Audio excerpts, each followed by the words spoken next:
அவனுக்கு ப்ரோ அதுவே ஆனா சொர்க்கம் மாதிரி எப்பவுமே அந்த தெரியும். மோனோபோலிங்கிறது வந்து வேலைக்கு ஆகாது ப்ரோ. சேஞ்ச் ஆஃப் இது வந்தாதான் அவன் ஹரிஷ் தண்டவாளம் என்னன்னு தெரியும். ஹரிஷ் கூட்டணி ஆட்சிங்கிறது ஒரு ஜனநாயக நாட்டோட பேஸ். ஹரிஷ், என்னைக்குமே கூட்டணி ஆட்சிங்கிற ஜனநாயக நாட்டோட பேஸ். இதே திமுக மைனாரிட்டி அரசா, அந்த 2000 ஜெயலலிதா அம்மா அடிக்கடி சொல்லுவாங்க மைனாரிட்டி திமுக அரசுன்ட்டு. அன்னைக்கு பாத்தீங்கன்னா, அன்னைக்கெல்லாம் பாமக எல்லாம் கூட்டணி வன்னியர்களுக்கு அவ்வளவு பண்ணாங்க ஹரிஷ். அப்போ அவ்வளவு பண்ணாங்க. ஏன்னா பாமக சொன்னா, பாமக வெளில வந்துச்சுன்னா அங்க பஞ்சாயத்து எல்லாமே அப்படி அப்படி எஜ்ஜில் தான். ஸோ எந்த கூட்டணி கட்சி சொன்னாலும் கேட்பாங்க, ஒரு திட்டம் நிறைவேற்றுவாங்க.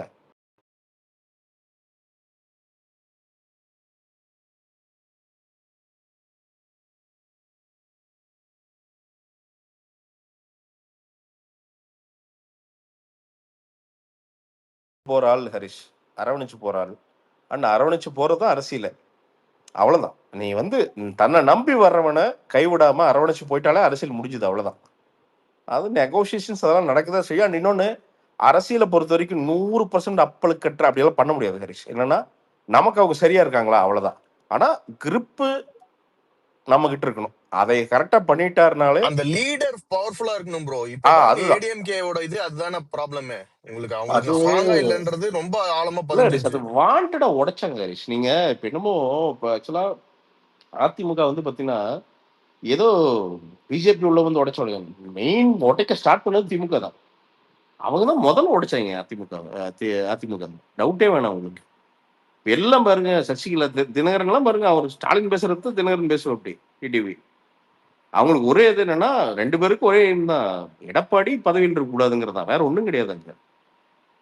அப்போ அண்ட் இன்னொன்னு, அவர் தலைமையும் எடப்பாடி பிரச்சனை வெறும் புடிவாதம், வரட்டு புடிவாதம், வரட்டு புடிவாதம். அது அந்த வரட்டு புடிவாதம் வேலைக்கு ஆகாது. அந்த கட்சியை பாருங்க, தள்ளாடுது பாருங்க. தள்ளாடுதுன்னா மீடியா நரேட்டிவ்லயே வச்சிருக்கிறாங்க, அவங்க தள்ளாடுற மாதிரியே வச்சிருக்கிறாங்க. ஸ்ட்ராங்கா அவங்க அவங்களும் வெளியில அதுக்கேத்த சொன்னாலும் மாதிரி நடந்துக்கிறாங்கல்ல. இல்ல. அதுதான் அதே ஹரிஷ், மாதிரி இருக்குது. அதுதான் சொல்றேன், கரெக்டா இருக்கு. ஏன்னா மீடியா நரேட்டிவே ஆப்போசிட்ல இருக்கும்போது அப்ப எவ்வளவு கரெக்டா யுனைடடா நடந்துக்கணும் அவங்க. அதுக்கு அங்க வாய்ப்பே இல்லை ஹரிஷ். ஏன்னா பயங்கர ஈகோஸ், எல்லாம் பல பரம்பரைக்கு சம்பாதிச்சிட்டாங்க ஹரிஷ் அங்க. அப்ப நான் எதுக்கு இவன் சொல்றதை கேட்கணும் அப்படிங்கிறது தான் பாயிண்ட், வேற ஒண்ணுமே கிடையாது. சசிகலாமா நம்ம எல்லாம் என்ன என்ன அவங்க வீட்டை போய் பார்த்தோம்னா, அந்த வீடெல்லாம் நீயும் நானும் நாம ஒரு இங்க இருக்கிற மொத்த பேரும் சேர்ந்து வாழ்நாள் ஃபுல்லா சம்பாதிச்சாலும் அந்த வீட்டை கட்ட முடியாது. நம்ம எங்கிருந்து அவ்வளவு காசு வந்தது கேட்கிறேன் நானு. சீரியஸா ஜஸ்ட் ஒரு ஹானஸ்ட் கொஸ்டின் நானு. இவங்களுக்கு எல்லாம் எங்கிருந்து காசு வந்தது? எப்படி ஒரே ஒரு ஒரு ஆளுக்கு போய் அத்தனை காசு சேர்த்தது? இதெல்லாம் எங்கிருந்து அக்வயர் பண்ணீங்க? என்ன பாய்ஸ் கார்டனுக்கு நடுவுல ஒரு கிரவுண்ட் வாங்கினா, ஒரு கிரவுண்ட் வந்து கிட்டத்தட்ட எனக்கு தெரிஞ்சு ஒரு கிரவுண்ட் 25 கோடி ரூபாய்ன்னு நினைக்கிறேன். ஆமா, ஒரு ஒரு கிரவுண்ட் வந்து 5.5 சென்ட் 25 கோடி ரூபாய்ன்னு நினைக்கிறேன் பாய்ஸ் கார்டன்ல. அது எப்படி அத்தச்சோடு அது பார்த்தீங்கன்னா கல்யாண மண்டபம் மாதிரி இருக்குது வீடு. இப்ப இவங்க எல்லாம் எங்கிருந்து சம்பாரிச்சீங்க நீங்க? இதெல்லாம் யாரு காசு? இதெல்லாம் எவனுமே கேட்கவே முடியாது அதெல்லாம். அப்ப இதெல்லாம் ஒரு அளவு கண்டிப்பா உடைஞ்சே ஆகணும் ஹரிஷ். மக்கள் படாத பாடு படுறாங்க ஹரிஷ். நீ உங்க ஊர் பக்கத்துல ஏதாவது அடகு கடையெல்லாம் இருந்ததுன்னா சும்மா போய் நில்லுங்க. இங்க எங்க கவிதா அடகு கடைன்னு நினைக்கிறேன், எங்க ஊர்ல ஒன்று இருக்குது. அங்க போய் தமிழ்நாடு நல்லா இருக்குன்னு வேணா சொன்னான்னு வச்சுங்களேன், அந்த அடகு கடைக்கு போய் ஒரு 1 மணி நேரம் உட்காந்து பார்க்க சொல்லுங்க. என்னென்ன ப்ராப்ளத்துக்கு வந்து ஒரு 10,000 ரூபாய்க்கு அவன் வந்து உட்காந்து அவன் மானத்தை அடகு வைக்கிறாங்கிறது நீங்க பாத்தீங்கன்னா தெரியும். அவ்வளவு தமிழ்நாடு செல்வ செழிப்பா இருக்குதுன்னா 4 லட்சம் ரூபாய்க்கு கிட்னி எதுக்குங்க விற்கிறான்? அவன் ஏன் வித்தானுங்க? கிட்னி வித்தவனை பத்தி எவனாவது இவனுக்கு பேசினானுங்களா? இவன் எல்லாம் இந்த வெங்காய ப்ரோக்ராம் போடுறானுங்கள. எடப்பாடி காருக்கு மறைந்து வந்தாரா, விஜய் வந்து தடிக்கி விழுந்தாரான்னு ப்ரோக்ராம் போட்டு உட்காந்து 9 மணிக்கு பேசுறானுங்கல்ல. அந்த கிட்னி வித்தவனை பத்தி எவனாவது ஒரே ஒருத்தன் தன்மானமுள்ள மீடியா ஒருத்தன் 1 மணி நேரம் எவனாவது ஒருத்தர் டிஸ்கஸ் பண்ணியிருப்பானாங்க? அவன் எல்லாருமே நெசவாளருங்க. அவன் கிட்னி வித்தவன் அந்த நெசவு தொழில அவ்வளவு நலிவடைஞ்சு போச்சுங்க. வாங்கின கடன் திருப்பி கொடுக்கறதுக்கு அவனால முடியலைங்க பாவம். அதுக்கு தாங்க இல்ல வெறும் ப்ரோ, அது என்னடா பண்ண முடியும், எங்களை என்னடா உங்களால பண்ண முடியும்ன்ற அந்த ஒரு தெனாவட்டுலதான் இல்ல இவ்வளவு ஹரிஷ். இது அந்த நடந்துட்டு இருக்கு.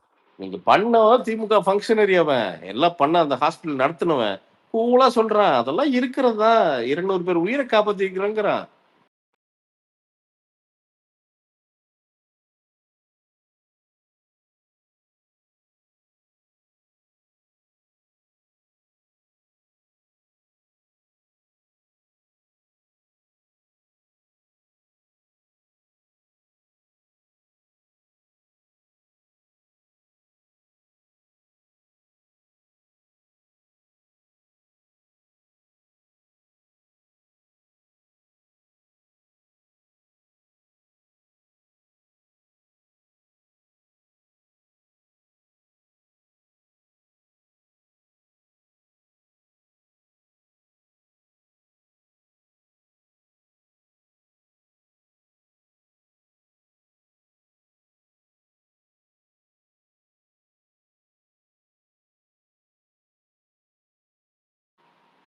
தொழில் வருதுன்னா மெட்ராஸ்லயே உட்கார்ந்து எல்லாரும் சாக முடியுமா என்ன?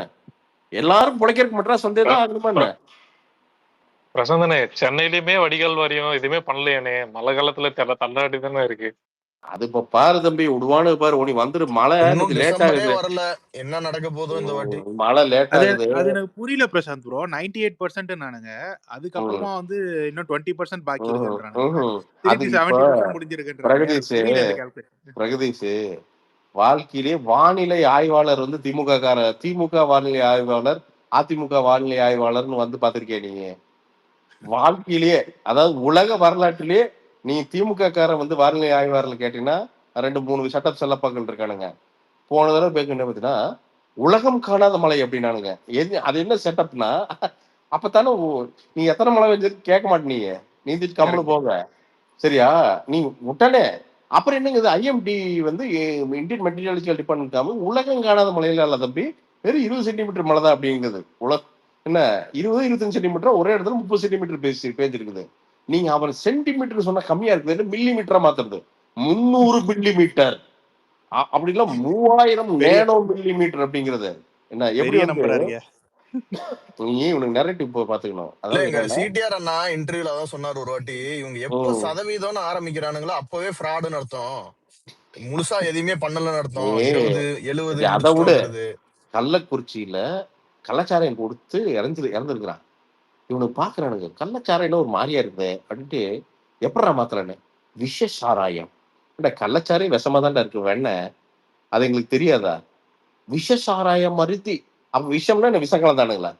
கள்ளச்சாராயம் கள்ளத்தனமா காய்ச்சின சாராயம் அது அதானே.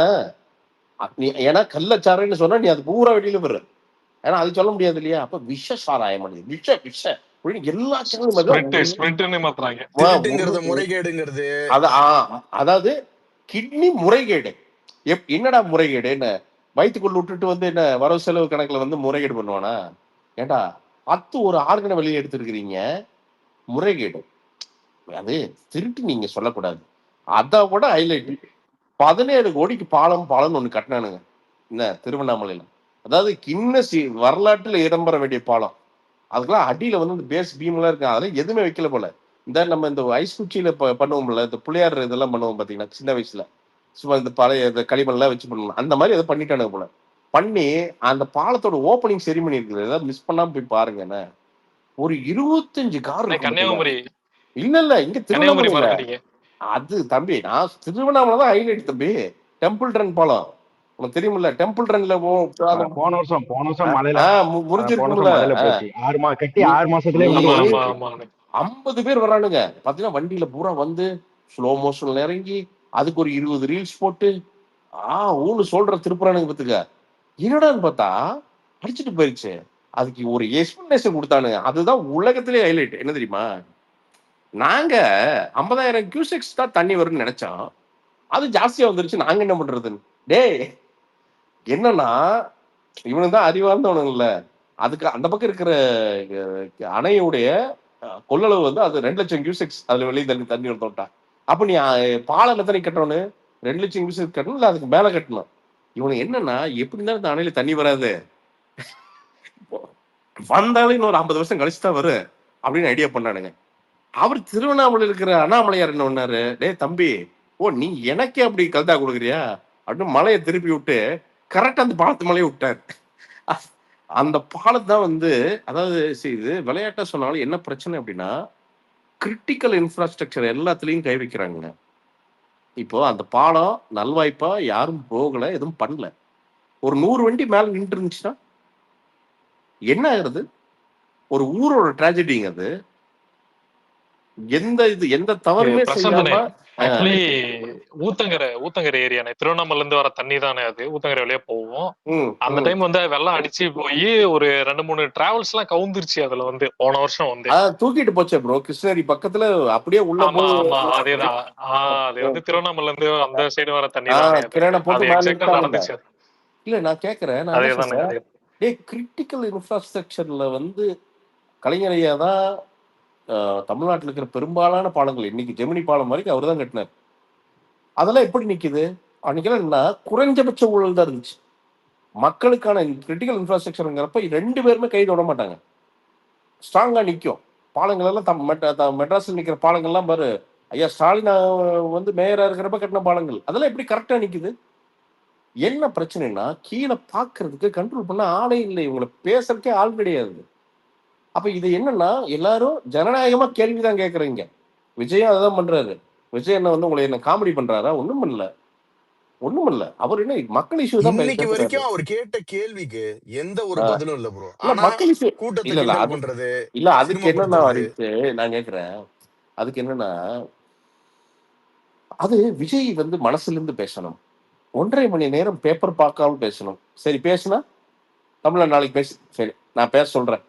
நான் ஐயா எனக்கு வந்து முதல்வர் phone துண்டு பண்ணி சீட் இல்லாம இல்ல படிச்சிருவாரா? இல்ல அதை விட்டுரு. நான் என்ன சொல்றேன், விஜய் பிரசாந்த் ப்ரோ அண்ணா நான் ஒண்ணு சொல்லட்டா, ஒரே ஒரு பாயிண்ட் மேக் பண்ணிக்கிறேன்.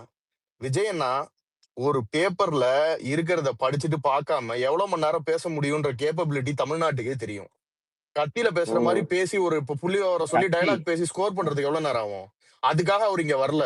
அவரு அது இல்ல அவ்வளவு ஹரிஷ், இம்பார்ட்டன்டா நான் கன்சிடர் பண்றாரு. இல்ல ஹரிஷ், நான் என்ன கேக்குறேன், ஏண்டா இது என்ன பேச்சு போட்டியா? நீங்க என்ன இது என்ன ஸ்கூல் பேச்சு போட்டியாடா? மேல ஏறிட்டு ஏய் இங்க பாத்தீங்கன்னா ஏய் அங்க பாத்தீங்கன்னா வந்து கையெழுத்து போய் நெஞ்சில் டும் டும் அடிச்சுட்டு கைதட்டு வாங்க. இல்ல பிரசாந்த் ப்ரோ, ஒருத்தர் மாதிரி கட்டுக்கதை சொல்றாங்க, நம்ம பாட்டு கதையா அளந்து விடலாம். பேப்பர் பார்க்காம என்ன கதைனாலும் அளந்து விடலாம். ஆனா டேட்டா வைஸ் இல்லங்க பேசுறப்ப இல்லங்க அவங்க ஜெயலலிதா அம்மா வந்து பேப்பர் பத்தம் படிப்பாங்க. ஏன்னா தான் பேசுற விஷயம் வந்து மக்கள்ல பொதுமக்களுக்கு போய் சேருது, மீடியா அவ்வளவு பேர் கவர் பண்றாங்க, சொல்ற விஷயங்களை வந்து தப்பா சொல்லிடக்கூடாதுன்னு ஒரு ரெஃபர் பண்ணிக்கிறாங்க, அவ்வளவுதான். இப்ப அரியலூர் போய் பேசுறாங்க. ரெண்டு விஷயமா சொல்றாங்கண்ணே. இல்லங்க ரெண்டு விதமா சொல்றாங்க. ஒண்ணு வந்து அண்ணன் பேப்பர் பார்த்து படிச்சா பேப்பர் பார்த்து படிக்கிறேன்னு சொல்றாங்க, பேப்பர் பார்க்காம படிச்சா சினிமா டைலாக் பேசிட்டு போறாரு அப்படின்றாங்க. ரெண்டு விதமாவும் பேசுறாங்க. இங்க குத்த வச்சுட்டு இருக்கிறனாலே பெருதான் ப்ரோ. மக்கள் அதெல்லாம் பேசல, பொதுமக்கள் அதெல்லாம் பேசல. பொதுமக்கள் ரெடி ஆகுறாங்க. அதுக்கு சாட்சியே இன்னைக்கு வந்து திமுக மாநாட்டுக்கு வந்த கூட்டம். நீங்க அவ்வளவு வந்து உங்களுடைய பணபலம் படைபலம் யூஸ் பண்ணியிருந்தா நீங்க நம்பியிருக்கணும். ஏன் நம்பலைன்னா மக்கள் இன்ட்ரெஸ்ட் வச்சுக்க. ஏன்னா அவன் வாழ்வாதாரத்துக்கே தவிச்சுட்டு உட்காந்துருக்கிறான். கரூர்லாம் மக்கள் அந்த நிலைமையில தான் இருக்காங்க. இப்ப செந்தில் பாலாஜி கூப்பிட்டு ஒரு பேக் கொடுத்துட்டு வாங்கினா செந்தில் பாலாஜி எங்க அண்ணா லூயி விட்டான் செருப்பு போட்டு நின்று இருக்கிற அப்படி 90,000 ரூபாய் செருப்பு என்ன, அதை 90,000 ரூபாய் சம்பாதிக்கிறதுக்கு ஒரு வருஷமா கரூர்காரனுக்கு நிறைய பேர்த்துக்கு எல்லாம் உட்கார்ந்து இந்த டவல் ஆப்ரன் மேனுஃபேக்சரிங்ல இருக்கிறாங்க. என்ன ஆப்ரன் மேனுஃபேக்சரிங்ல இருக்கிறவங்க செந்தில் பாலாஜி எங்க அண்ணன் போட்டிருக்கிற செருப்போட அந்த செருப்பு இருக்குல்ல 2 செருப்பு இது சம்பாதிக்கிறதுக்கு அவனுக்கு ஒரு வருஷமே ஆகும். நீங்க வாழ்ற வாழ்க்கையெல்லாம் வந்து உண்மையாலுமே ராஜாக்கள் மாதிரி வாழ்றீங்க. அந்த கால் வந்து ஏசிக்குள்ளே இருந்து ஊறி அப்படியே வெள்ளை விளையேறு நிக்குது. சூரியனையே பார்க்காத ஒரு வாழ்க்கைங்க. சூரியன் சின்னத்துக்காண்டி நீங்க ஒரு வாழ்க்கை வாழ்றீங்க என்ன. அப்போ நீங்க என்னது உங்களுக்கு என்ன காமன் மேனை பத்தி என்ன தெரியும்? சும்மா வெளியில போறது, அப்படியே ஏசில இருந்து இறங்கி போயிட்டு வணக்கம் போடுறது. செந்தில் பாலாஜி களத்துல என்ன பண்ணாரு? போன தடவை களத்துல என்ன பண்ணாரு எங்களுக்கு நல்லா தெரியும். எங்கெங்க கொலுசு வந்தாரு என்ன பண்ணாருன்னு எல்லாம் களத்துல போய் அப்படியே நான் செந்தில் ஒரே களத்துல போனோம். ஐயோ அண்ணா செந்தில் பாலாஜி வந்துட்டாரு அதனால ஓட்டு போட்டேன். ஓட்டு போட்டானா? செந்தில் பாலாஜி அண்ணா என்ன கொடுத்தாரு அதுக்கானதான் ஓட்டு போட்டாங்க. அண்ணா நல்லா செய்வாரு அதுக்குதான் ஓட்டு போடுறாங்க.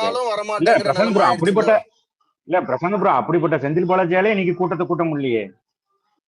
இல்ல அதுதான் பிரதர். இது ஏன் அப்படின்னா நீங்க நல்லா தெரிஞ்சுக்கீங்க. FDFS பாத்தீங்கன்னா அப்பப்போ வந்து கமலா தியேட்டர்ல ஏதாவது மொக்கப்படம் FDFS போடுவாங்க சரிங்களா. அவன் ப்ரொடியூசர் என்ன பண்ணுவான், எப்படி இருந்தாலும் அவனுக்கு தெரியும் எவனும் வரமாட்டான்னு. அந்த ஹீரோ எவனாவது பார்த்தீங்கன்னா ஏதாவது ரியல் எஸ்டேட் ஓனர் பையன் எவனாவது இருப்பான். சரி என்ன பண்றது, ஐயோ அவன் என்ன பண்ணுவான், எனக்கு 500 பேர் உள்ள நான் கோச்சுக்குவேன் அப்படிங்குவான். என்ன ப்ரொடியூசர் என்ன பண்ணுவான், ஐயோ இந்த நாய் பேரை கோச்சுக்குவானே. ஏன்னா அவங்க அப்பா கிட்ட இவனுக்கு ஒரு பிசினஸ் டீல் இருக்கும். அவங்க அப்பா சொல்லியிருப்பாரு என் பையன் வச்சு ப்ரொடியூஸ் பண்ணினாதான் உனக்கு அடுத்த ப்ராஜெக்ட் அப்படின்ட்டு இருப்பாரு. சரி எடுத்து தொலைறன்னு எடுத்துட்டு பாப்பி. அப்ப என்ன பண்ணுவாங்கன்னா செட்டப்பா இந்த ஜூனியர் ஆர்டிஸ்ட் பூரா கூட்டிட்டு வருவாங்க. ஆளுக்கு 750 ரூபா கொடுத்து வருவாங்க. சரியா 750 ரூபா பிரியாணி என்ன கேட்டாலும் கூப்பிட்டு வருவாங்க. செட்டப் பண்ணி ஒரு 200 பேர் கூப்பிட்டு வருவாங்க. அவனே என்ன பண்ணுவான், ஒரு சீனுக்கு அப்புறம் எந்திரிச்சு போயிடுவான்.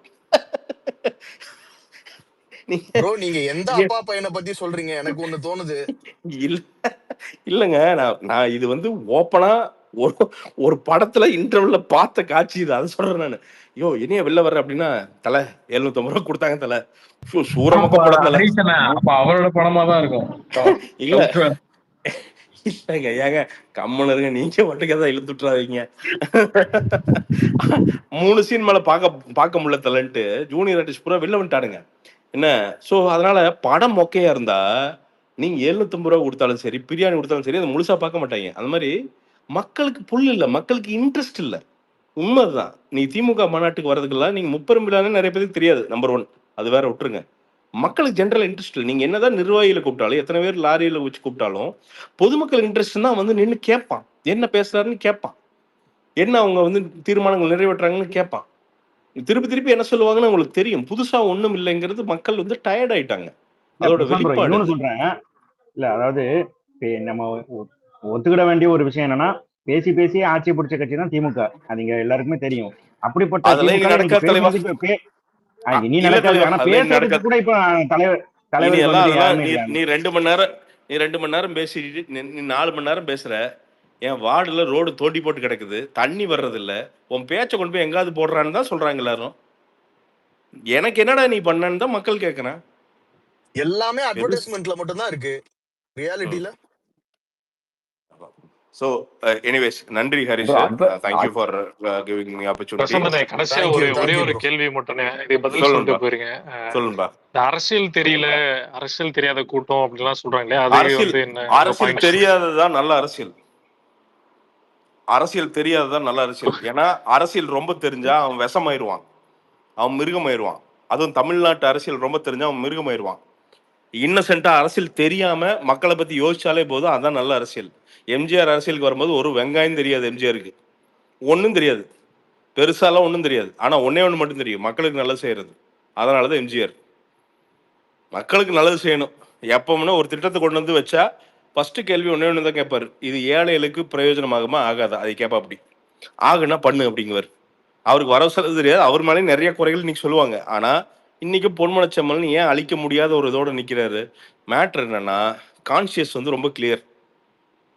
நிறைய பேர்த்த வாழ வைக்கணும்னு நினைச்சா அப்படி அந்த நல்ல எண்ணம் தான் அவர் இன்னைக்கு வரைக்கும் வந்து பார்த்தீங்கன்னா புரட்சி தலைவராக வச்சுட்டே இருக்குது.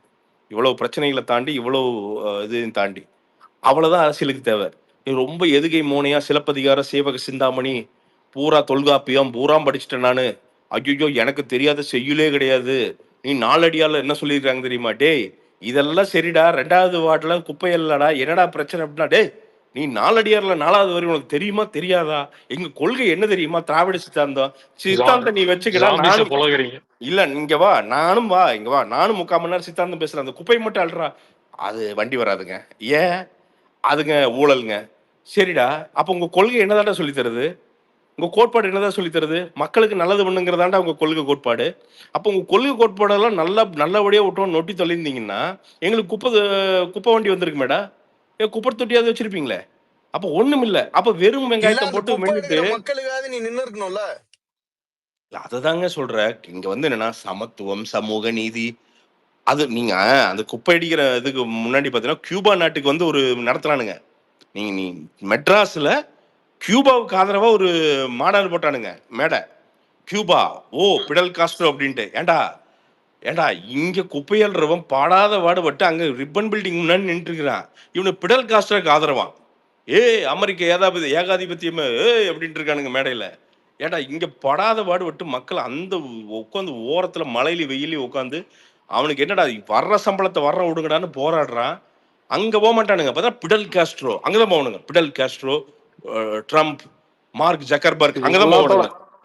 இது எல்லாத்தோட அவங்க அடிச்சு வேன்ல ஏத்துனாங்கண்ணே. அது கடைசி நாள் உங்களை விட ஒரு ரிவ்யூவர் இருக்காருன்னா அது பெரியவர் தானே, அங்கிள் தான்.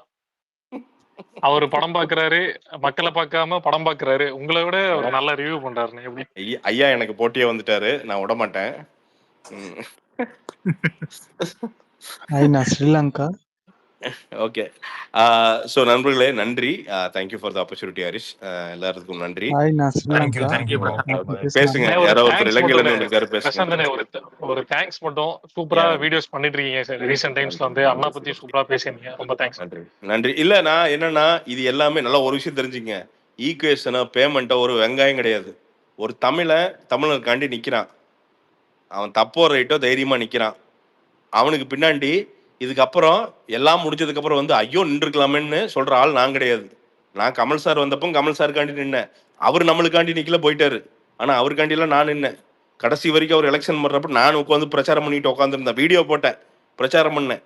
என்ன அப்போ தமிழன் வர்றப்ப நான் தமிழனா போய் நான் கூட தான் நிற்பேன், அப்படிதான் நிற்பேன். ஆமா, இப்போ என்ன உங்களுக்கு என்ன அவ்வளோ பெரிய அரசியல் அறிவுல எங்களுக்கு தேவையில்லை. நல்ல மனுஷன் இருந்தாலும் ஜெயிச்சா எங்களுக்கு நல்லது பண்ணுவார், இவ்வளவுதான் மேட்ரு. காசு வாங்கலன்னு போய் சொல்லாதீங்க. இல்ல காசு வாங்கலன்னு போய் சொல்லாதீங்க பிரசாந்த் ப்ரோ. 10 வருஷத்துக்கு முன்னாடி ரெண்டு இது வாங்கினீங்களா, கோல்டு காயின் வாங்கினீங்களா? விஜயண்ணன் பார்த்தா சொல்லி காட்டுறானுங்க. ஆமா ஆமா, அண்ணங்க என்ன ஏதோ காசு தந்தாலும் பரவாயில்ல, வாங்கிக்க வேண்டியது, அதெல்லாம் ஒன்றும் பிரச்சனை இல்லை. எனக்கு தெரிஞ்சு அந்த அதான் 17ல இருந்து அப்படியே வச்சிருக்கீங்க போல, அதனாலதான் இவ்வளவு விசுவாசமா இருக்கீங்க அப்படின்றாங்க. இவங்களுக்கு உண்மையான பாசம்னா என்னன்னே தெரியாது பிரதர், அதனால உண்மையான விசுவாசம்னால என்னன்னு தெரியாது, அதனால விட்டுருங்க. சரி, good night all. Thank you bro, thank you. Good night. சொல்லுங்க ப்ரோ, சொல்லுங்க, பேசுங்க. ஹலோ, பேசுங்க, பேசலாமா? பேசுங்க. Okay, thank you. நான் பேசுறதுக்கு எனக்கு ஆப்பர்ச்சுனிட்டி கொடுத்ததுக்கு நன்றி. நீங்க பேசிட்டு இருந்தது எல்லாத்தையும் நான் கேட்டுட்டு இருந்தேன். நான் இலங்கையில இந்திய வம்சாவளியை சேர்ந்த ஒரு மலையக தமிழர் நான்